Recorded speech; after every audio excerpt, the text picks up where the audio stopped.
ನಮಸ್ತೆ. ನಮಸ್ಕಾರ. ಯಾವ ಊರು ಸರ್? ಯಾವ ಕ್ಷೇತ್ರಕ್ಕೆ ಬರುತ್ತೆ ನಿಮ್ಮದು ವಿಧಾನಸಭಾ ಲೋಕಸಭಾ ಕ್ಷೇತ್ರ? ಬೆಂಗಳೂರು ಗ್ರಾಮಾಂತರ. ಸರ್ ಯಾರಾಗಬೇಕು ಅಂದ್ಕೊಂಡಿದ್ದೀರಾ? CN ಮಂಜುನಾಥ್ ಅವರ ಅಥವಾ DK ಸುರೇಶ್ ಅವರ?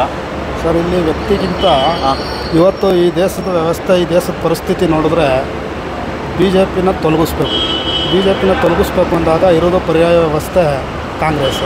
ಏನು ರೀಸನ್ಗೆ ಸರ್ BJP ಕೆಲವು 2014ರಿಂದ 2024ರವರೆಗೆ 10 ವರ್ಷದಲ್ಲಿ ಅವ್ರೇನು ಮಾಡವ್ರೆ ಅನ್ನೋದು ಬಿಡಿಸಿ ಹೇಳೋಕ್ಕೆ 5 ನಿಮಿಷದಲ್ಲಿ ಆಗಲ್ಲ. ಇಲ್ಲ, ಒಂದು ಎರಡು ಹೇಳೋದಾದರೆ ಗೊತ್ತದಲ್ಲ ನಿಮಗೆ. ಈಗ 15 ಲಕ್ಷ ಅಕೌಂಟ್ಗೆ ಹಾಕ್ತೀವಿ ಅಂತ ಹೇಳಿದ್ರು, ಸುಳ್ಳು. ಇಲ್ಲ, ವರ್ಷಕ್ಕೆ 2 ಕೋಟಿ ಉದ್ಯೋಗ ಕೊಡ್ತೀವಿ ಅಂತ ಹೇಳಿದ್ರು.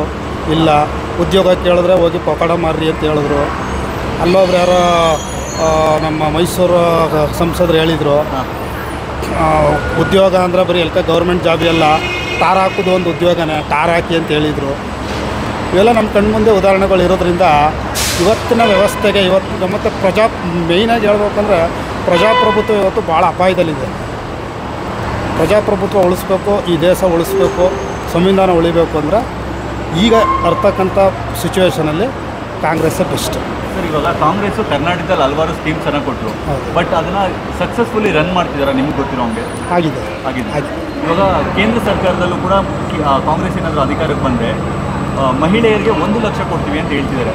ವರ್ಷಕ್ಕೆ ಬಡ ಮಹಿಳೆಯರಿಗೆ 1 ಲಕ್ಷ. ಅದು ನಿಮ್ಗೆ ಸರಿ ಅನ್ಸುತ್ತೆ ಸರ್? ಹೌದು, ತಪ್ಪೇನು ಅಲ್ಲ. ಈಗ ಒಂದು ಉದಾಹರಣೆ ಹೇಳಿ. ಈಗ ಮಾನ್ಯ ಪ್ರಧಾನಮಂತ್ರಿಗಳು ನರೇಂದ್ರ ಮೋದಿಜಿಯವರು 5 ಜನ ಉದ್ಯಮಿಗಳದ್ದು ಎಷ್ಟೋ ಲಕ್ಷ ಕೋಟಿ ಸಾಲನ ಮನ್ನಾ ಮಾಡ್ತಾರೆ. ಆವಾಗ ಈ ದೇಶದ ಮೇಲೆ ಹೊರೆ ಬೀಳಲ್ವಾ? ಸಾಮಾನ್ಯ ಬಡವ್ರಿಗೆ, ಈಗ ಬಡವ್ರಿಗೆ 1 ಲಕ್ಷ ಕೊಡ್ದ ನೀವು ಪ್ರಶ್ನೆ ಮಾಡ್ತೀರಿ, ಬಡವ್ರು ನಿಮಗೆ ಟ್ಯಾಕ್ಸ್ ಕಟ್ಟಲ್ವಾ? ಕಟ್ತಾರೆ. ಮತ್ತು ತಪ್ಪೇನು? ಇವಾಗ ಎಲ್ಲರ ಪ್ರಶ್ನೆ ಇರೋವಂಥದ್ದು, ಇವಾಗ BJP ಅಧಿಕಾರಕ್ಕೆ ಬರುತ್ತೋ ಅಥವಾ ಕಾಂಗ್ರೆಸ್ ಅಧಿಕಾರಕ್ಕೆ ಬರುತ್ತೋ ಗೊತ್ತಿಲ್ಲ, ಆದರೆ BJPಯಲ್ಲಿ ಹಲವಾರು ಪ್ರಧಾನಿ ಕ್ಯಾಂಡಿಡೇಟ್ಗಳಿದ್ದಾರೆ. ಕಾಂಗ್ರೆಸ್ಸಲ್ಲಿ ಯಾರಿದ್ದಾರೆ ಅಂತ ಪ್ರಶ್ನೆ ಮಾಡ್ತಿದ್ದಾರೆ, ಅದಕ್ಕೆ ಏನು ಸರ್? ಕಾಂಗ್ರೆಸ್ಸಲ್ಲೂ ಒಳ್ಳೊಳ್ಳೆ ಎಮಿನೆಂಟ್ ಲೀಡರ್ಗಳಿದ್ದಾರೆ. ಓಕೆ, ಒಳ್ಳೊಳ್ಳೆ ಆರ್ಥಿಕ ತಜ್ಞರಿದ್ದಾರೆ. ಈಗ ನೀವಂಗೆ ಹೇಳ್ತೀರಿ, ಮೋದಿ ಯಾವ ಆರ್ಥಿಕ ತಜ್ಞರು ಅವರು ಹೇಳಿ? ಕಾಂಗ್ರೆಸ್ಸಲ್ಲಿ ಇದ್ದಾರೆ, ಒಳ್ಳೊಳ್ಳೆ ಆರ್ಥಿಕ ತಜ್ಞರಿದ್ದಾರೆ, ಒಳ್ಳೊಳ್ಳೆ ಕ್ಯಾಂಡಿಡೇಟ್ಗಳಿದ್ದಾರೆ. ಆದರೆ ಪ್ರಧಾನಮಂತ್ರಿ ಯಾರು ಆಗಲಿ ಸೆಕೆಂಡ್ರಿ. IND ಅಂತ ಒಂದು ಒಕ್ಕೂಟ ಮಾಡ್ಕೊಂಡಿದ್ದಾರೆ. ಒಂದು ವೇಳೆ ಬಹುಮತ ಬಂದರೆ ಆ ಒಕ್ಕೂಟದಲ್ಲಿ ಕೂತ್ಕೊಳ್ತಾರೆ, ತೀರ್ಮಾನ ಮಾಡ್ತಾರೆ, ಯಾರನ್ನಾರು ಚೂಸ್ ಮಾಡ್ತಾರೆ. ಬಟ್ ಈಗಿರ್ತಕ್ಕಂಥ ಪರಿಸ್ಥಿತಿಲಿ BJPನ ಈ ದೇಶದಿಂದನೇ ಹೊರಗಡೆ ಕಳಿಸ್ಬೇಕು.